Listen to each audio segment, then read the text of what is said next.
Buenas tardes, bienvenidos a la exposición de mi trabajo que es Integración Curricular, denominado Análisis Comparativo de la Estructura Económica Financiera de las Empresas Ecuatorianas, Provincia El Guayas, Cantón San Borondón, Grupo 5 del periodo 2017 al 2022, dirigido por la docente Elvia Rosalía Inga Llanes.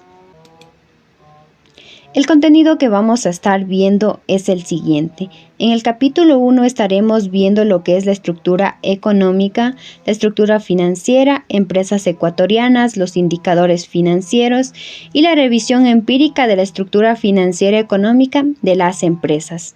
Y en el capítulo 2 estaremos viendo el proceso de investigación y el área de estudio.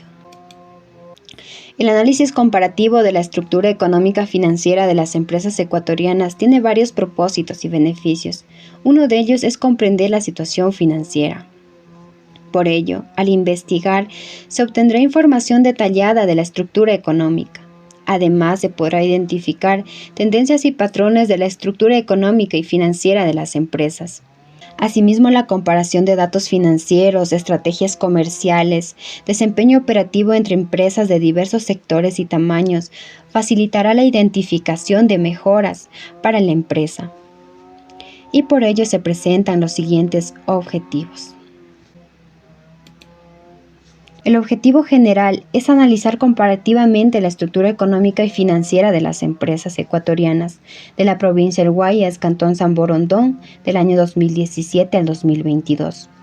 Los objetivos específicos son los siguientes: determinar la estructura económica financiera de las empresas, identificar las variaciones en la estructura económica financiera de las empresas ecuatorianas, objeto de estudios sectores económicos. Comparar la estructura económica financiera de las empresas ecuatorianas por sectores o años de estudio.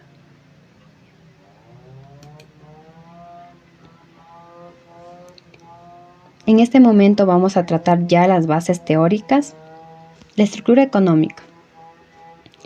La estructura económica se representa en el estado de resultado integral.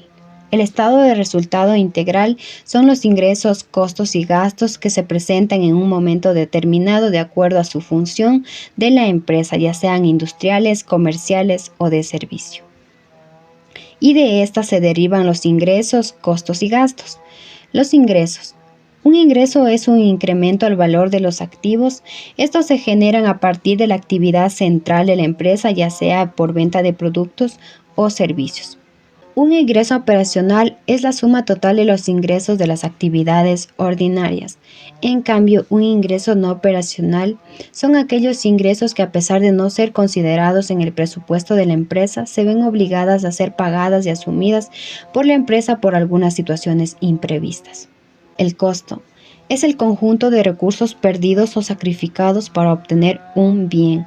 Esto más se da en las empresas industriales.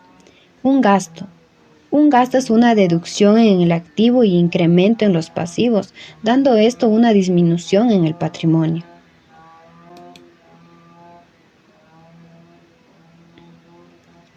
La estructura financiera tiene como objetivo proporcionar información útil y relevante para la toma de decisiones de los usuarios internos o externos de la entidad. La estructura financiera comprende el activo, pasivo y patrimonio. Un activo es un recurso con valor económico que posee una empresa o persona y que espera obtener beneficios a futuro. El activo se deriva en activo corriente y no corriente. El activo corriente es cuando planeas hacer tus actividades a corto plazo y un activo no corriente cuando lo vas a realizar a un largo plazo, es decir, mayor a los 12 meses. El pasivo. Son obligaciones y deudas contraídas con otras empresas que implican transferencia de dinero y esa es una disminución en el patrimonio. El pasivo igual se desprende o se deriva por pasivo corriente y no corriente. Igual, el pasivo corriente es cuando esperas pagar tus obligaciones a corto plazo. En cambio, un pasivo corriente es cuando vas a pagar tus obligaciones a largo plazo mayor a 12 meses. Un patrimonio. Un patrimonio es lo que posee la empresa luego de haber deducido todos sus pasivos. Empresas ecuatorianas. Tipos de empresa. Las compañías de responsabilidad limitada. Esta tiene la posibilidad de llevar a cabo una amplia gama de actividades civiles, comerciales o mercantiles, excluyendo específicamente las operaciones relacionadas con bancos, capitalización, seguros y ahorro. Compañías anónimas. Esta es una sociedad cuyo capital se encuentra fragmentado en acciones transferibles, conformado por las contribuciones de los accionistas. Compañía de sucursal extranjera. Se refiere a una extensión o representación de una empresa extranjera en otro país. Sociedad anónima. Es una forma de entidad mercantil que facilita la colaboración entre individuos o entidades legales en la realización de actividades comerciales. Compañía de economía mixta. Es una entidad que fusiona la participación del sector privado con la del sector público, desempeñando el papel de regulador y corrector. Compañía en nombre colectivo. Esta constituye una modalidad de estructura empresarial en la cual dos o más individuos se asocian para llevar a cabo una actividad comercial conjunta. Tamaño de empresa. Estas son las características que, de acuerdo a la supercia, se requieren para poder definir lo que es una microempresa, una pequeña empresa, mediana empresa y grande empresa. Se observa que está tanto de personal, valor bruto en ventas y como el monto de los activos. Sector empresarial ecuatoriano. Se destaca la importancia de actualizar la clasificación nacional de actividades económicas para adaptarse a las rápidas transformaciones globales. Esto facilita la identificación y análisis detallado de las empresas ecuatorianas a través de la clasificación industrial internacional uniforme, permitiendo una comprensión más profunda de los sectores económicos y facilitando la formulación de políticas públicas específicas, como en mi caso será el análisis del Grupo 5 en el Cantón San Borondón. Estas son las diferentes clasificaciones. A continuación veremos los indicadores financieros. Estos son datos financieros que permiten comparar la evolución de las empresas, tomar distintas decisiones ya sea de carácter financiero o de inversión.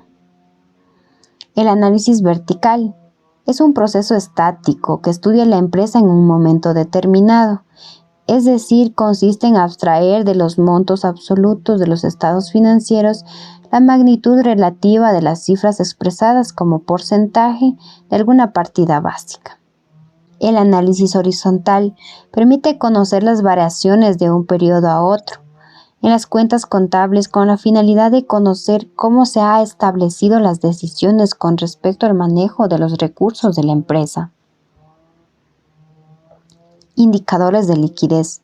Este indicador surge de la necesidad de medir la capacidad que tienen las empresas para cancelar sus obligaciones a corto plazo. Liquidez corriente.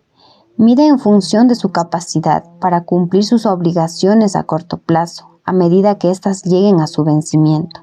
Prueba ácida. Es un indicador crucial para medir la liquidez de una empresa. Su principal finalidad radica en evaluar la capacidad de la compañía para saldar sus obligaciones de corto plazo. Indicadores de solvencia.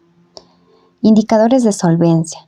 Este permite conocer si la empresa tiene la capacidad de responder en un corto periodo de tiempo para tener bienes con la responsabilidad de cancelar el contrato en poco tiempo. Endeudamiento del activo. Este índice proporciona información valiosa sobre el grado de autonomía financiera de una empresa. Es decir, que un índice elevado sugiere una dependencia significativa de los acreedores y una capacidad de endeudamiento limitada, lo que implica que la empresa podría estar descapitalizándose o operando con una estructura financiera muy arriesgada. Apalancamiento financiero. Es un fenómeno que se presenta cuando la organización asume cargas fijas representadas en deudas financieras, con el propósito de incrementar al máximo el efecto de la inversión sobre las utilidades por acción. Indicadores de gestión. Buscan evaluar la eficiencia en la utilización de recursos por parte de la empresa. Para lograr esto, miden varios aspectos como la rotación de los elementos en el activo, la capacidad de recuperación de créditos y el cumplimiento de obligaciones. La rotación de cartera muestra el número de veces que las cuentas por cobrar giran en promedio de un periodo determinado de tiempo. Rotación de activo fijo. Este índice mide cuán efectiva es la empresa en el uso de los activos fijos y los activos líquidos que tiene para generar ingresos. También indica la cantidad de unidades monetarias vendidas por cada unidad monetaria invertida en los activos inmovilizados. Rotación de ventas. Mide la eficacia de una empresa que gestiona su inventario calculando y analizando el número de veces que se vende y se repone el inventario. Promedio medio de cobranza. Este permite ver el grado de liquidez de las cuentas y documentos por cobrar, lo que refleja en la gestión una buena marcha de la empresa. Periodo medio de pago. Este indicador refleja la cantidad de días que una empresa toma para cumplir con sus obligaciones relacionadas con el inventario. Impacto de los gastos administrativos y ventas. Estos gastos impactarán negativamente en el margen operacional, lo que a su vez llevará a una disminución en las utilidades netas de la empresa. Impacto de carga financiera. Este análisis permite establecer la incidencia que tienen los gastos financieros sobre los ingresos de la empresa. Indicadores de rentabilidad. Rentabilidad neta de activos. Mide la capacidad de generar ganancias. Muestra también la capacidad del activo para producir utilidades. El margen bruto permite conocer la rentabilidad de las ventas frente al costo de las ventas y la capacidad de la empresa para cubrir sus gastos operativos y así generar utilidades antes de deducciones o impuestos. El margen operacional. Este indicador ofrece una medida de eficiencia en la generación de ganancias a partir de las operaciones centrales de la empresa, pero teniendo en cuenta que estos excluyen impuestos y intereses. Rentabilidad neta en ventas. Los índices de rentabilidad de ventas muestran la utilidad de la empresa por cada unidad de venta. Rentabilidad operacional en el patrimonio. Este indicador proporciona una herramienta para discernir la rentabilidad generada por el capital invertido en la empresa, excluyendo desde la perspectiva de los socios o accionistas. La rentabilidad financiera es cuando un accionista o socio elige mantener su inversión en una empresa, lo que hace que la empresa les proporcione un rendimiento superior a las tasas del mercado. Revisión empírica. Los estudios de Pérez, Poma, Lazo analizaron el rendimiento financiero de las empresas ecuatorianas en distintos sectores. Pérez destacó la importancia de la diversificación en fuentes de financiamiento, mientras que Poma y Cayoa señalaron estrategias financieras específicas en las empresas de combustible líquido. Lazo aplicó el modelo Dupton al transporte pesado en Guayaquil, resaltando un mayor rendimiento en la ciudad. Por otro lado, Muyma enfocaron su investigación en las estrategias de gestión de efectivo y su relación con la rentabilidad en pymes, resaltando la influencia de los periodos de cobro y pago en la rentabilidad de los sectores de comercio y manufactura. Metodología de investigación. La metodología de investigación es el método que se utilizará para resolver un número de problemas de investigación mediante la recopilación de datos. El diseño de investigación que utilizaremos es investigación no experimental, y esta se caracteriza por la ausencia de manipulación deliberada de variables independientes y la falta de control directo sobre las condiciones de estudio. Es decir, los investigadores observan y recopilan datos en entornos naturales, sin intervenir directamente en el fenómeno de estudio. El tipo de investigación es descriptivo, ya que esta investigación se centra en la representación y explicación detallada de las características, propiedades y comportamientos de unos fenómenos o grupos. Su objetivo principal es proporcionar una visión precisa y sistemática de la realidad estudiada. La población. Esta se define como un conjunto de elementos cuyo número es tan considerable que resulta poco práctico o incluso imposible abordar un análisis exhaustivo de todos ellos. Ante esta complejidad que implica manejar la fatalidad de la población, se recurre a la utilización de muestras. Instrumentos y técnicas de recopilación de información. Estas son herramientas y métodos utilizados para procesar, interpretar y sacar conclusiones de los datos recolectados en una investigación. Procesamiento de información. Este es un componente fundamental en la gestión y comprensión de datos en diversos ámbitos, desempeñando un papel esencial en la transformación de datos. Área de estudio. Nuestra investigación lo realizaremos en la provincia del Guayas, Cantón San Borondón, del Grupo 5, del periodo 2017 al 2022. Estas son las referencias utilizadas en esta investigación.